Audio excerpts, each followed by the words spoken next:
Well, hello, I'm Alex, and today I want to share with you some of my Creativity for Life tips. In this series, we'll use coloring and art journaling to immerse ourselves in play, and as you play alongside me, I'll share some of my mindset ideas with you. You see, I love mixing playful art making with mindset work, and I think you will too. So think of me as your personal trainer for getting your creative mojo back on track. The way I see it, you can't have inner growth without creativity. One insightful moment of creative play can dissolve years of resistance, giving you newfound energy. And the fun you have with your creative side spills over into all parts of your life. And lastly, igniting your creative spark gives you fresh eyes to try new things and make meaningful changes. This is your creativity timeout, baby. Go ahead, check it out.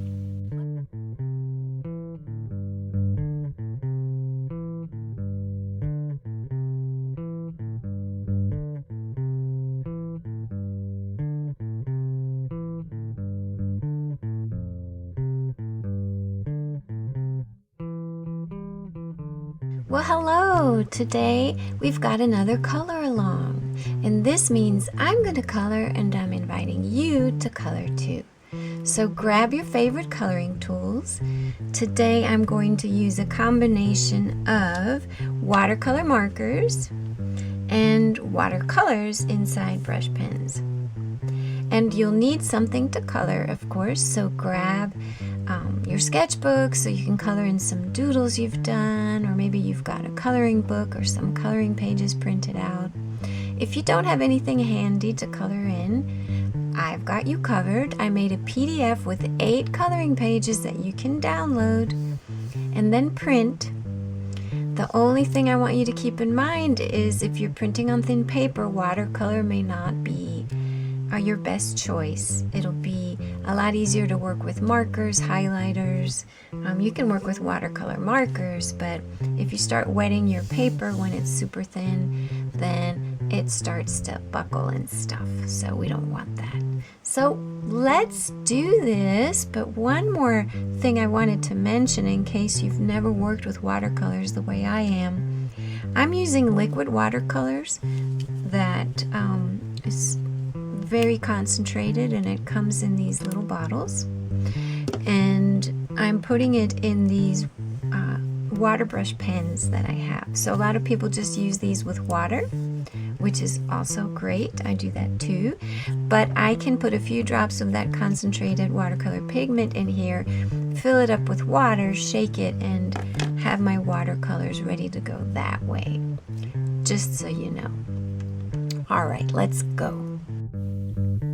Today's theme is the power of play and practice.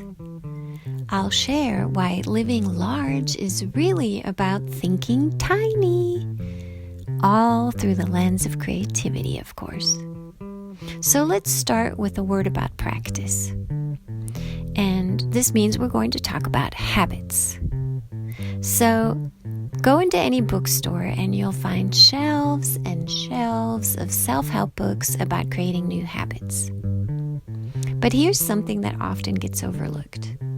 That whatever you think, say, and do on a day-to-day basis is what you're practicing, whether it's intentional or not. You may practice exercising, you may practice painting, you may practice an instrument, you may practice a new language, you may practice cooking new recipes, you may practice all kinds of things intentionally, but you're also practicing lots of things unintentionally, okay? All of these become habits if you practice them long enough. Whatever you practice the most, you become. So awareness as to what you're practicing. Are you practicing more, I don't know, complaining about something than being grateful about something? That's a practice too that gets talked about all the time, right? And if you want to get all nerdy about it, you can look at neuroscience, because they talk about neuroplasticity, which means that repeated behaviors, thoughts, and emotions strengthen neural pathways in your brain. So the good news is your brain can change. If you become whatever you practice the most, you can be intentional about what you're practicing, and then you change. You physically change your brain. Of course, the bad news would be that your brain doesn't care if what you're doing is a good habit or a bad habit. Your brain isn't judging what you're practicing. Practice is practice. So that's where the awareness part kicks in, right? You got to be aware. You've got to be intentional of what you're practicing. Okay. So the takeaway is the person that is you is nothing more than a collection of habits. Okay, let's talk about play, because play is your best friend. Play is going to help you practice the things you want to practice, the things that matter most to you. It's going to help you live large by moving forward to your big dreams. Play is the way, okay? So the more fun you have doing an activity, the more consistent you'll be, period.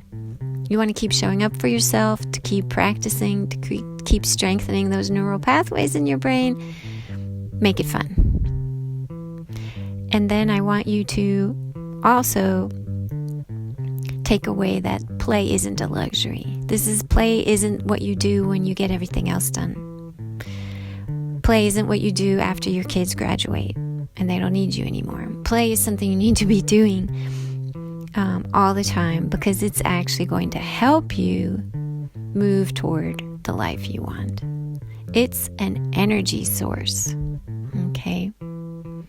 Play does all kinds of things. It helps you avoid burnout, decreases stress, recharges your energy, expands your mind, adds variety to your life, spreads joy, sparks your creativity, and on and on and on. And again, if what you're trying to do, the new habit you're trying to form, what you're practicing, if you can do it in a playful way, you're going to be more consistent at showing up for yourself, which is the only way it's going to work for you to turn that into a habit.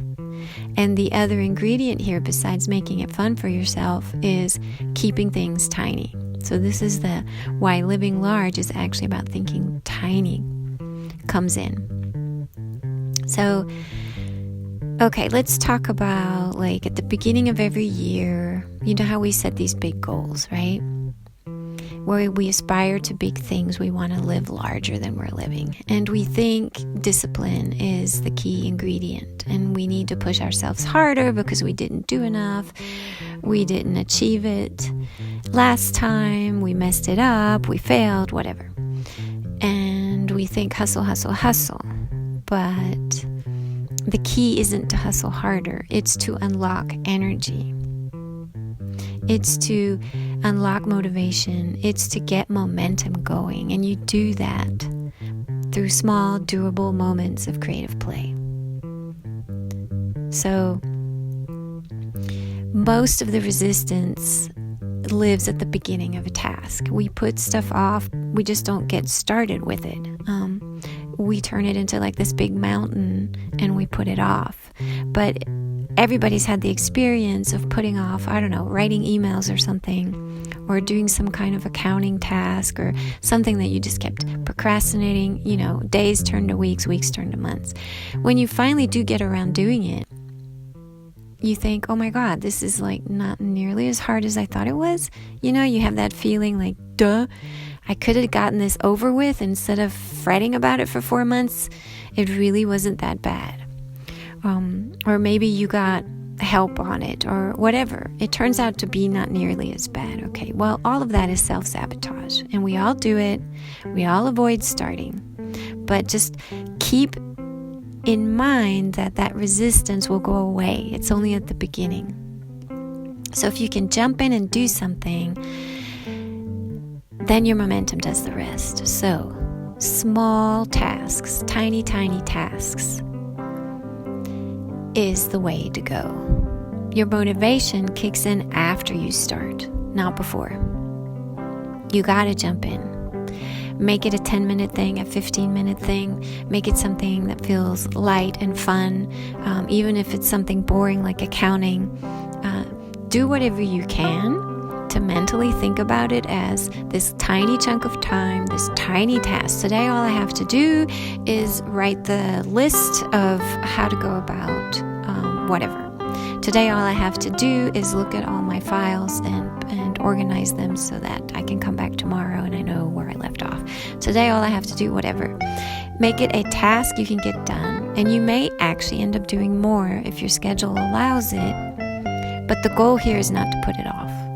The goal here is just to get started. Something is better than nothing. And again, your motivation will kick in when you see yourself making progress. You'll be more consistent if it feels good, if it feels lighter. You want to get rid of that heaviness that it has, whatever that task is you're avoiding, right? So I'm always talking about creative play, but you can apply this to anything. And then the last bit here would be thinking tiny in addition to play would be breaks. So you've got to have breaks throughout the day. You'll be more productive if you have breaks. And if your breaks can be playful, even better. So maybe your goal isn't to paint, to get back to your paintings, but your play breaks could be playful. You could do fun, creative things in a few minutes, and that's where you find little moments of joy, and that's how you reset yourself mentally and get back to your tasks at hand, right? So each tiny action builds consistency, and once you begin, everything shifts. Remember, your resistance lives at the beginning of a task. And your final takeaway, like if I could only give you one sentence, it would be that play isn't a luxury. Play is the way forward to the life you want.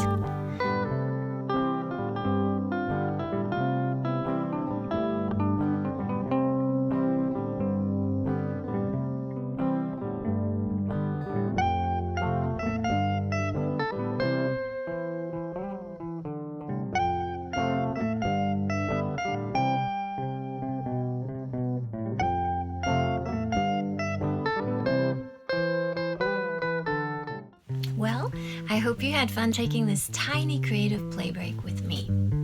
And remember, there's always a way to add a little more creative play in your day. And as long as you can play, you can try new things and you're never ever stuck. Alright, I've got lots more ideas for you here on my YouTube channel, so subscribe, stay tuned, and play. Come back and gift yourself a little make stuff feel good energy. Thank you so much for being here, and sparkle.